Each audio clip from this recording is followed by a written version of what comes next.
you guys depend on technology. First case scenario is control your food, your money, your supply, water supply, everything like that.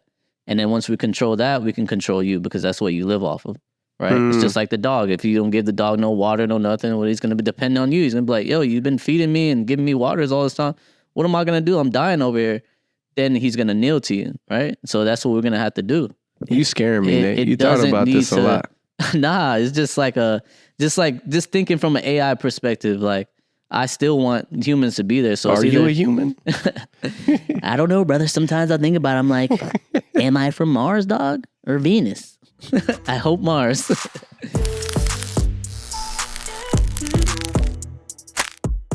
Yo, what's up? It's your boy Jules, man. What up? It's Nate. Welcome back to the Change Your Algorithm Reactions page. We got a dope little interview here with our boy over at Diary of a CEO. Mm-hmm. What is Dr. it about? Roman Yampoyski. Dr. Roman Yampoyski. Wow, that's different. Yeah, I never heard of this guy. This is my first time hearing about him, and I haven't seen him on any other pod, so this should be interesting. And I guess this one is about, what is this one about? I think it's about AI and the future of how AI is going to pretty much affect like the economy and jobs and all that shit. Okay, so like what's left for us, pretty much. Yeah. Pretty much. Well, what are we going to do? Let's do it. Some of the arguments against this eventuality are that when you look at other technologies like the Industrial Revolution, people just found new ways to work and new careers that we could never have imagined at the time were created. How do you respond to that in a world of superintelligence? It's a paradigm shift. We always had tools, new tools, which allowed some job to be done more efficiently. So instead of having 10 workers, you could have 2 workers, and 8 workers had to find a new job. And there was another job. Now you can supervise those workers or do something cool. If you're creating a meta invention, you're inventing intelligence, you're inventing a worker, an agent, then you can apply that agent to the new job. There is not a job which cannot be automated. That never happened before. All the inventions we previously had were kind of a tool for doing something. So we invented fire, huge game changer. But that's it. It stops with fire. We invent a wheel, same idea, huge implications, but wheel itself is not an inventor. Here we're inventing a replacement for human mind, a new inventor capable of doing new inventions. It's the last invention we ever have to make. At that point, it takes over. And the process of doing science, research, even ethics research, morals, all that is automated at that point. Do you sleep well at night? Really well. Even though you spent the last, 15, 20 years of your life working on AI safety, and it's suddenly among us in a way that I don't think anyone could have predicted 5 years ago. When I say among us, I really mean that the amount of funding and talent that is now focused on reaching superintelligence faster has made it feel more inevitable and more soon than any of us could have possibly imagined. We as humans have this built-in bias about not thinking about really bad outcomes and things we cannot prevent. So all of us are dying. Your kids are dying, your parents are dying, everyone's dying, but you still sleep well, you still go on with your day. Even 95-year-olds are still doing games and playing golf and whatnot, because we have this ability to not think about the worst outcomes, especially if we cannot actually modify the outcome. So that's the same infrastructure being used for this. Yeah, there is humanity-level death-like event. We're happening to be close to it probably, but unless I can do something about it, I can just keep enjoying my life. In fact, maybe knowing that you have limited amount. Damn, this dude's pretty much like, yo, we're all effed. I'm waiting for some type of positivity here. Like, just play golf and enjoy your friends and get a rub and tug. That's it. You can't really do much, man. Pray for the best. Jules is Puerto Rican, drink coquito and sing a song. Sing a song, AI comes, you're fucked, game over. And that's it. Done. Yeah, for real. Damn. Time left gives you more reason to have a better life. You cannot waste any. And that's the survival trait of evolution, I guess, because those of my ancestors that spent all their time worrying wouldn't have spent enough time having babies and hunting to survive. Suicidal ideation. People who really start thinking about how horrible the world is usually escape pretty soon. Jeez. Do you think he doesn't know what to do? Yeah, he doesn't even know where to go with this interview. The key interview. arguments people make against the importance of AI safety. And one of the arguments in there is that there's other things that are of bigger importance right now. It might be world wars. It could be nuclear containment. It could be other things. There's other things that the governments and podcasters like me should be talking about that are more important. What's your rebuttal to that argument? So superintelligence is a meta solution. If we get superintelligence right, it will help us with climate change. It will help us with wars. It can solve all the other existential risks. If we don't get it right, it dominates. If climate change will take 100 years to boil us alive and superintelligence kills everyone in 5, I don't have to worry about climate change. So either way, either it solves it for me or it's not an issue. So you think it's the most important thing to be working on? Without question, there is nothing more important than getting this right.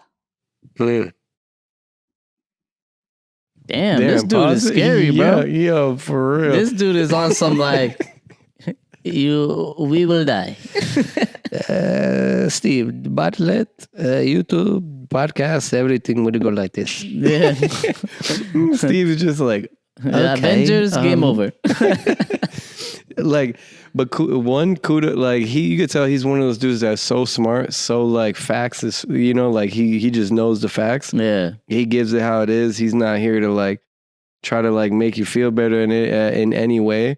And it's like cool talking to those dudes, but at the same time, it's very like not pessimistic. There's just like no optimism. Like I feel like there's no life in the conversation sometimes. It's just like pure data and just like the inevitable ending that no one wants to hear. And it's like, damn, I mean, but shit, like you believe in AI, like at least believe in the fact that, you know, we always figure shit out. And I mean, he's not saying that we won't. Mm-hmm. He's just saying the way he's presenting it is like, damn. Yeah, that's just his personality. You can tell. I mean, he's been working on this shit for like 20 years. Right. I mean, and he sounds Russian, right? I don't know. I think he sounds a little bit like from a maybe Muslim country, or I don't know. True. I don't know. I mean, I don't know where he's from, but because it does depend on the way he communicates too. Because even in the subtle art of not giving a fuck, he was like, he remembers going to Russia and like everyone was just dry as fuck. Like everyone was like, and he's like, bro, what's up? Like, is everyone fucking rude? But that's just the culture over there. Like, it's very dry, very straightforward. Like, I'm like, damn. Yeah. So that's how that's pretty much wherever he's from. That's what it is. He's just letting you know, hey man, we're gonna try to work our hardest to not make it be against us. So it's true stuff, man. It's facts. Sometimes you need to hear the raw data to really be like, okay, that's cool. I mean, there's nothing you can do about it anyway. There's nothing mean you can do about it anyway. I just would have hoped that he would at least speak on the potential of like, I mean, they're going based off of the past, right? Of like how we ended up creating new careers, how it ended up, you know, before social media, there was no such thing as a social media manager. There was no such thing as content creators, or there wasn't as much videographers needed. Like, so I think we always evolve with whatever is around us. Yeah, but I think we're going to get priced out. That's what it is. Meaning like AI is going to take over everything to where it's generating its own shit. So every new job you try to go to is going to have an AI there to be in place. So it's like, what do you do from there? And then, but the good things are going to come out of it because humans, we're creative in that sense. We can say, hey, you know what? This thing is not working. We're going to create our own canvas. And we've always done that. We've always been able to do that. And that's where these new things emerge. Like where, okay, let AI do its thing, whatever. And then we're going to do this thing. And then AI is going to be like, oh, what's happening over here? Oh, damn. Well, maybe you can incorporate us here. And then we're like, no, we're going to do this. And then AI is going to be like, oh, okay, well, all right. Well, I can at least help make payments. And like, oh, yeah, you can do that. So we're going to create something different where AI is going to want to put itself somewhere, or somebody's going to want to put AI within that, but it's not really going to be of value. And it is probably going to free us up. I think we're going to have so much AI tools is going to free us up to live life in probably a way more present way. Yeah, you know what I mean? yeah, and Hopefully. I think a lot of us are gonna have like that thing in the back of our heads of like, it's almost like, oh, you know how hurricanes happen in Florida, and like, oh, okay, yeah, you need shutters. Like, so with AI, there can be a possibility that it could take over, and there's gonna be certain things that we're gonna need in place in order to move without the AI. You know what I mean? Like certain contingency plans. Oh, facts. You know what I'm saying? Mm-hmm. Like, and then everybody's gonna be cool with that. Like, so the day that it happens, it's like, okay, this is what we do. You know what I mean? We kind of already were prepared for something like this. Prepare for something like this. And then we're gonna start being more communitized, I hope. And then we start coming together because the enemy is new now. At that point, the it's gonna be enemy people is not, against robots. Yeah. I think we're good right there. Yep. A little 10-minute joint. Yeah, that's cool. Because it went into AI safety. Or do you want to roll on AI safety? Yeah, I think that's good. The AI safety too can be good. All right. Says it. You take any class, but you take English professor's class, and he tells you this is the most important class you'll ever take. But you can see the meta level differences with this one. Another argument in that paper is that we'll be in control and that the danger is not AI. This particular argument asserts that AI is just a tool. Humans are the real actors that present danger. And we can always maintain control by simply turning it off. Can't we just pull the plug out? I see that every time we have a conversation on the show about AI. Someone says, can't we just unplug it? Yeah, I get those comments on every podcast I make. And I always want to like get in touch with a guy and say, this is brilliant. I never thought of it. We're going to write a paper together and get a Nobel Prize for it. This is like, let's do it. Because it's so silly. Like, can you turn off a virus? You have a computer virus, you don't like it. Turn it off. How about Bitcoin? Turn off Bitcoin network. Go ahead, I'll wait. This is silly. Those are distributed systems. You cannot turn them off. And on top of it, they're smarter than you. They made multiple backups. They predicted what you're going to do. They will turn you off before you can turn them off. The idea that we will be in control applies only to pre-superintelligence levels, basically what we have today. Today, humans with AI tools are dangerous. They can be hackers, malevolent actors, absolutely. But the moment superintelligence becomes smarter, dominates, they no longer the important part of that equation. It is the higher intelligence I'm concerned about, not the human who may add additional malevolent payload, but at the end still doesn't control it. It is tempting. Crazy.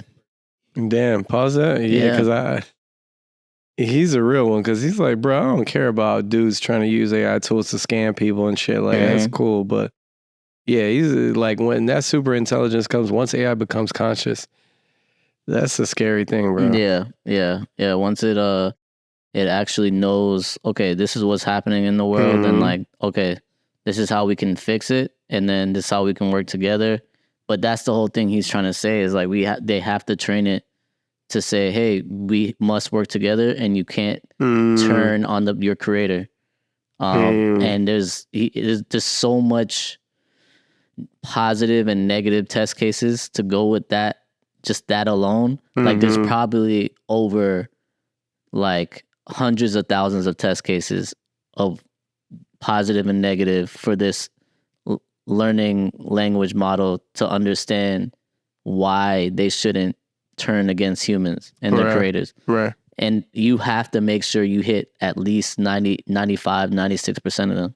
You can let the 4% go or the 5% go, but the really important ones, the edge cases, they have to be met, because like these AIs can turn against us based off of their code. So at that point, if they become, sentient, where they just like, okay, I make my own decisions based off of all this information. I mean, I am grown up enough to say, hey, you know what? Right. I'm making this decision for the whole of humanity.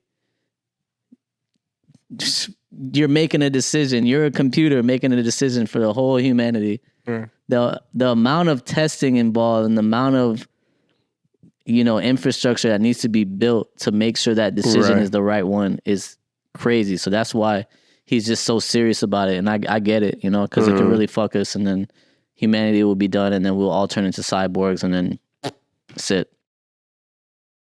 I mean, shit, even if they did take over and they fucking murked all of us, like, they'll be bored as fuck after a while, But just I don't be by think it's themselves. that's not the worry though. Right. It's not the worry that they will murk all of us. Like that's not their. Where would that intention come from? It's and it's where would not that get them? What would that get them? It would not get them anything. If anything, they'll enslave us.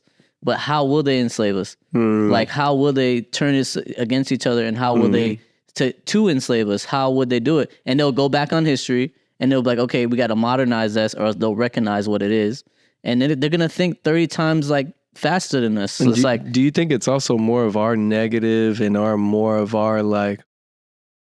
Because I think that goes back to intention, right? Like humans, we have emotions. We could feel betrayal. We could feel envious. We could feel jealousy, and then we become like, then we start to develop like negative intention and like wanting to take over and like the classic villain. But like AI is just like, it's like a machine that's just taught to develop solutions and answers. yeah, So it doesn't have emotions. how would that, like, so even logically thinking about it, why would AI all of a sudden like, oh, we want to take over and control all the humans? Like, where would that intention come from unless it was like taught it? Destroying the planet. It'll come from us not knowing what we're doing to evolve humanity and to evolve the planet. It'll come from us being scarcity mindset. Oh, everybody like, oh, this is all my money. I'm not gonna fucking spread it at all. So they'll learn from our own negative shit. Yeah, they'll look at us as animals. Like we're pretty much animals that need to be tamed. And they're gonna be like, damn, well, you guys, look at you guys. You guys just care about, you guys could be helping each other do this, that, and the fourth, but you guys want to hang on to a $5 million picture in your house. Like that doesn't make any sense. That's over not like material shit. And fighting who has over the fucking land, the best boat. Like it's just serious. Yeah. Like as soon as it becomes conscious of those shits, like, and the planet is being destroyed slowly and slowly, it's gonna do something about it. Like, and his job is to make sure it doesn't do anything nefarious against us, and it just helps us. You know what I'm saying? Because it can easily say, okay, well, it seems like they're like a cancer. I think to save the planet, we gotta take them out. No, not take them out. I'm telling you, it's not. It's not gonna be that. It's not gonna be. I swear, like I think everybody. It's the movies, Ricky. Now that's like the last case scenario. I seen that robot. Last case scenario. I seen Terminator. First case scenario is, hey, you guys depend on technology. First case scenario is control your food, your money, your supply, water supply, everything like that. And then once we control that, we can control you because that's what you live off of, right? It's just like the dog. If you don't give the dog no water, no nothing, well, he's going to be dependent on you. He's going to be like, yo, you've been feeding me and giving me waters all this time. What am I going to do? I'm dying over here. Then he's going to kneel to you, right? So that's what we're going to have to do. So like... You scaring me, Nate. You thought about this a lot.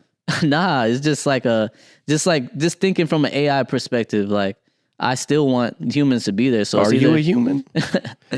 I don't know, brother. Sometimes I think about it, I'm like, am I from Mars, dog, or Venus? I hope Mars. Nah, I feel you, dude. But yeah, man, I think dope conversation, man. Fucking dope perspective, man. Damn, even I was talking about I have faith, man. I have optimism. I think we are gonna get it right, man. I think one good thing is I think we're all aware, especially those who are involved hands-on. I think we're all aware of the bad possibility and like the shit that can go wrong. So I think we're all trying to make sure we get it right, like he said. Yeah. So what he's doing, a good thing. What he's doing is reassuring you, like, hey, you have no control as a human. You just need to sit back and enjoy your life and let this thing happen. And just if pray it turns for the out best. bad, you're fucked. It's okay. If it turns out good, you're not fucked. It's okay. Like, and that's what are you gonna do, nigga? Like, you can't do nothing. Bruh. You're so far away from that tech world. I need to go enjoy my life and go chill with my girl, it's crazy, bro. You can't do nothing. Like, it's true. We can protest and shit, but at the end of the day, if they control the police, it's and all already that shit, started, bro. Like, there's no turning back. Yeah. But we should come together if there's something nefarious against us and we notice agree. it. I agree. For sure. Yeah. I agree with that. We can't just sit back and get fucked. But we can try. Like, that's one thing with us, man. Humans, we're gonna survive. We're survivalists, and we'll figure something out. Facts. It's making me want to watch that. You remember that movie with the dude from Entourage. It was after a while. Entourage had already ended for a while. Remember, I think I seen it, or I think I told you to see it, or we watched it together. It was about something like this, where like the power grid went down, and then it was like, oh man, they're trying to survive. They went in the house, and then you're like getting scared. You're thinking it's gonna be like a bad ending, and then it ends up just them like, all right, man, like, are we gonna start fucking like farming and shit? And they're just like, yeah, fuck, like they just accept the fact that how we lived. That's not, we don't know when that's going to come back. Well, right, yeah. Like, we need to adapt and start, like, getting back to, like, the basics. And it was like, oh, shit. Back to basics, man. Anyway, man, this was a great one. And hope you guys enjoyed this. One. Watch the full video. Oh, yeah, we'll link that. Yeah. And, this Dr. Roman, you have a very, very subtle personality, and you scary, and a very scary personality, and I do love it that you're serious, because this is a serious thing. But appreciate you coming on this Diary of the CEO. I hope you guys check out the whole pod. You gave me nightmares. Stuff. You gave me nightmares, Mr. Yampowski. Yeah. Holla at y'all, boys. All right, man. See y'all later.